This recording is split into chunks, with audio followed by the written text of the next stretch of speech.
You know, 30 or 40 years ago, this country used to be up for some politics. Back in the 1980s, the Constitution was patriated. The Queen signed the Charter of Rights and Freedoms, and we all knew what came next. We were going to need to get Quebec on side with this. 2 failed accords and a separatist political party later, and Canadian politicians had, shall we say, lost their taste for this kind of thing. They preferred to leave it up to the courts to decide matters of jurisdiction and play populism with the voters. So considering that, and the challenges we face today, could we try again? Why not? Make a game out of it. Have the politicians talk to the press right after a marathon negotiation session. We could make it confessional style interviews like on reality TV. It'll be fun. Canadians would love to watch the show. So, what's on the agenda at this new convention? Well, a bunch of things. 2 of them are hangovers from the last one. 1, reform the Senate. The upper house is a holdout from British medieval politics, and we don't even have a monarch worth beheading anymore. Secondly, there's a big empty space in the Constitution where the rights of Indigenous folks should be.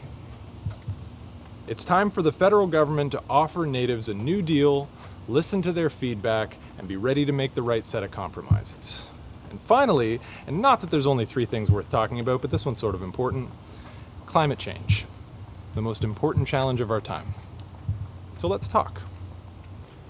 The fact that there isn't much substantive research on the efficacy of upper houses anywhere in the world should pretty much tell us what we need to know about the Senate. This is a part of government that's deliberately obscure from voters, where patronage and power are entrenched. Sober second thought, they call it, like the rest of us are a bunch of drunks or something. You can ask Sir John A. Macdonald about that. So, the House of Commons is for the debates of the moment, and MPs there are more subject to a speedy recall by the voters. Senators are more free from that stress in their deliberation. Well, fine. It doesn't mean they have to be appointed for life. The reforms proposed in 2011 didn't go ahead for the very reason that they would have required a national referendum or votes in the provincial legislature along the same 750 grounds that were the end of Meech and Charlottetown.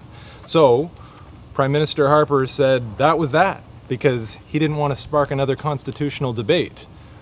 He chose the status quo that even he said wasn't what anybody wanted. Well, boo-hoo. We don't elect them so that they can run for re-election for 5 years. We deserve leadership on this, and if another constitutional convention is what's needed, then that's what we deserve. But everybody needs a seat at that table. That is, everybody who wants one. The federal government are very poor representatives of Native affairs. They always have been. And the current system puts provinces and Native leadership in conflict over land use. This is something that should have been addressed a long time ago. So, let's rescind the so-called Indian Act with its legacy of violence and neglect, and let's offer Natives dual citizenship. Reform reservations as municipalities and electoral ridings, and let folks there decide whether they want hereditary leaders or elected band councils to form their government, or a combination of the two. Our asymmetrical federalism has room in it for traditional leadership, but, and this is key, if Indigenous people living in some part of the settler state we call Canada don't want to be part of that state or be governed by its laws, well, the rest of us are going to have to accept that. And that means that your pipeline, your dam, your mine, they go somewhere else. A branch of the federalist structure needs to be created and offered in good faith to Native leaders. And I know that some, maybe even most, won't want to be a part of a government that's caused so much harm. And that's something we're all just going to have to accept. There's benefits here for everybody else too. The contribution that Indigenous land stewardship knowledge will make to the battle against climate change, it should go without saying. So let's make some room at the table, finally. And what about the climate? The existing system, with provinces in control of resources and then subject to equalization, it disincentivizes action on climate change and puts provinces in conflict with Native folks and other defenders of natural beauty that we all love to talk about. Canada, it has been said, is just a bunch of mining and logging companies wearing beaver hats. Okay, well, I'm saying it. Yes, our natural resources are core to our national identity and to our place in the global economy, but we are making some of the dirtiest fossil fuel there is, and our politics are getting swallowed up with this.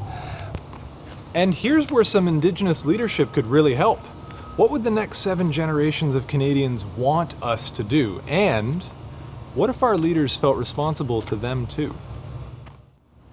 So, there's a few things we could put on the docket. It's just a start, really. Make a party out of it. Have them all up to the cottage for a long weekend, buy them enough beer to last them till Monday, but tell them they're not going home until they figure it out. Because Canadians, we don't want to fight about this stuff. We agree about far more than we disagree with. This could be a chance to go back to a time when we expected our leaders to understand that compromise is a part of politics. I'm ready. And maybe, if we get this right, in another generation we can tackle something really juicy, like abolishing provinces. Because, and this will sound unhinged, provinces don't exist. Particularly in the north, where nobody who drew the map had any intention of ever going, the provincial borders bear no correspondence to natural or cultural boundaries and completely ignore Indigenous rights. They're just imaginary lines. Saskatchewan is a rectangle. It's a trapezoid, I guess. Sure, some people are going to want to keep their regional identities, but it'll save a lot of fighting about equalization, that's for sure.